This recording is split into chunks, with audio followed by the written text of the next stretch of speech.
The problem with Citizens right now as the residual market mechanism, right? They're supposed to be the insurer of last resort. The problem is Citizens is very competitive in the marketplace. And what I mean by that, if you look at the cost of insurance through Citizens, if you're already in Citizens, and you look at the cost of the private market, which is increasing rates, trying to get to an actuarially indicated rate, Citizens their rates are dramatically subsidized. So I get it. I'm sympathetic to policyholders. Nobody wants to pay more for insurance, but you have to pay whatever the legitimate risk-based rate is, right? It shouldn't be a subsidized rate, because what happens is, think about it. If I'm in Citizens and I'm paying less than I should, and some private company offers me coverage, but they're charging me a higher rate, but that's the legitimate rate, am I ever going to leave Citizens? I'm like, no, I'm going to stay in Citizens as long as I can, regardless of the coverage, because I don't think I'm ever going to have a claim, because it's the best rate. Well, this happened back in after 2004, 2005, after we had that rash of hurricanes. We implemented what was called the glide path. And what it said is that Citizens couldn't increase their rates more than 10% in any given year.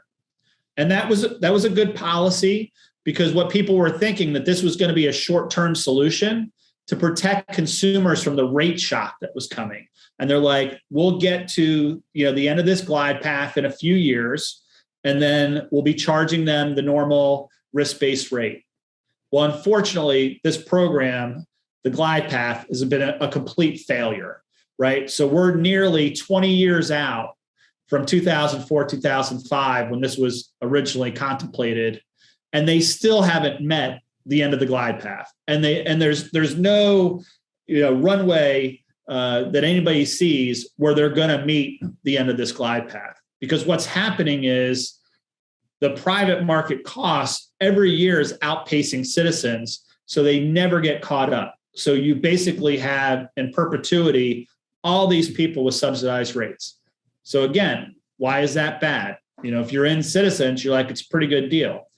Well, many of those people don't understand, if you're in Citizens and they wind up, having a deficit, you're going to get a 30% one-time assessment, then a 2% potentially regular assessment, and then up to a 10% emergency assessment in perpetuity to all policyholders across the state, right? Excluding, a few coverages like health and workers' comp.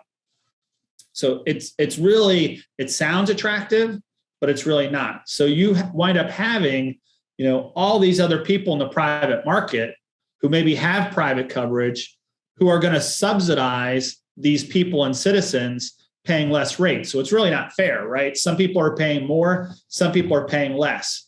The other thing is, if you look at Citizens, you have a lot of people who are not, this isn't their primary residence, right? So the example would be, I'm more sympathetic, if it's, Jane and John Doe, this is their primary homestead residence, and they live here in Florida, and they can't find private market coverage.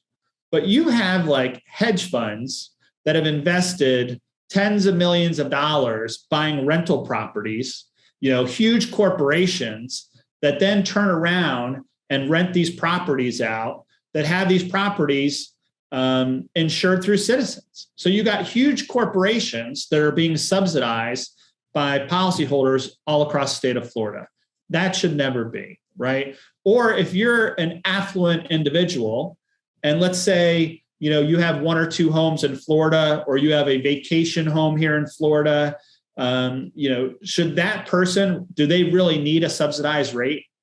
And should people who are, hardworking every day be subsidizing those individuals that own second homes here in the state of Florida?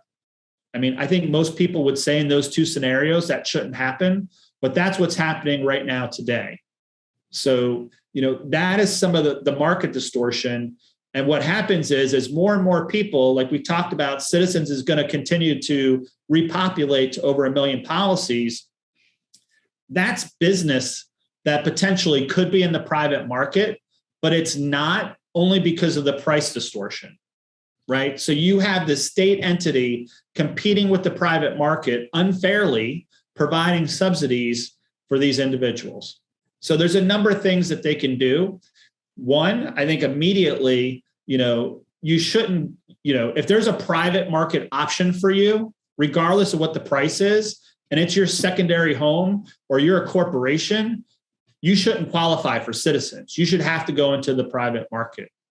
If it's new business going into Citizens, they should have to pay what Citizens deems as the risk-based rate or the actuarially indicated rate, right? So those people that are already in Citizens, maybe preserve that situation as you increase the glide path to eventually get them out. But just allowing, people that are not primary resident holders or people that are newly going into Citizens, what you're doing is you're just exacerbating the problem.